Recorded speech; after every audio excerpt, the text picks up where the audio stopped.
కారం రంగు రుచితో ఉంటుంది. ఆచి మిరపపొడి అదరగొట్టే కారం రంగు రుచి. ఇన్ని నగలు రోజు అలా వేసుకునే వెళ్తూ ఉంటారా బయటికి ఎక్కడికి వెళ్ళినా?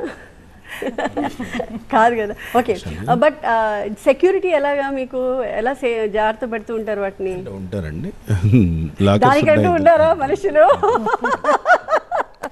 బాగుంది. నేను చెప్తాను. ఇప్పుడు మన మేడం గారు మంజుల గారు చెప్పినట్టు, సార్ చెప్పినట్టు, ఇప్పుడు 5,000 రూపీస్ ఒక లేబర్వి ఇన్వెస్ట్ చేయగలుగుతాడు. ఇప్పుడు చిన్నవై చెప్పినట్టు ల్యాండ్ అందరు కొనలేరు, అందులో అంటే మామూలుగా డిఫాల్టర్స్ అవుతాయి. ఎక్కడ వెళ్ళినా ల్యాండ్ సెకండ్ రిజిస్ట్రేషన్. ఇవైతే ఏంటంటే ఒక హౌస్ వైఫ్ కానీ ఇంట్లో ఒక లేడీ కానీ ఒక 5,000 10,000 సేవ్ చేసి తను కొన్ని ఒక అసెట్ లాగా ఫీల్ అవుతుంది తను.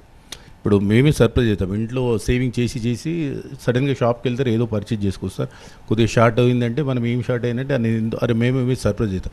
అచ్చా ఒక 10 తులాస్ ఉంటుంది, ఒక 1 lakh తక్కువ పడుతుందంట అని చెప్పేసి. అంటే హౌస్ వైఫ్ సెంటిమెంట్ గోల్డ్. అంటే గోల్డ్ అనేది ఒక వే, ఈజీ వే. అంటే ఇప్పుడు మనం 5,000 రూపీస్ చేసి ల్యాండ్ కొనలేము మనం ఇక్కడ. అంటే గజం ఇవ్వమంటే ఇవ్వడు వాడు. మామూలుగా ఇక్కడ మాత్రం గోల్డ్ అనేది అంటే చిన్న మన ఇప్పుడు బ్రదర్ చెప్పి. ఓకే, ఇందాక పాయింట్ చెప్పావు, this dead investment you can on the other hand you can invest on real estate, stocks. And easiest way is లోన్కి ఇచ్చేసి ఇంట్రెస్ట్కి తిప్పుకుంటే మనకి నెల ఇన్కమ్ అనేది జనరేట్ అవుతుంది.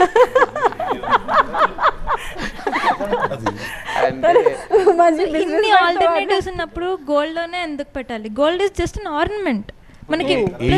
So you personally don't like wearing gold? Yeah, ఒక 10 years తర్వాత మనం కలుద్దాం మళ్ళీ.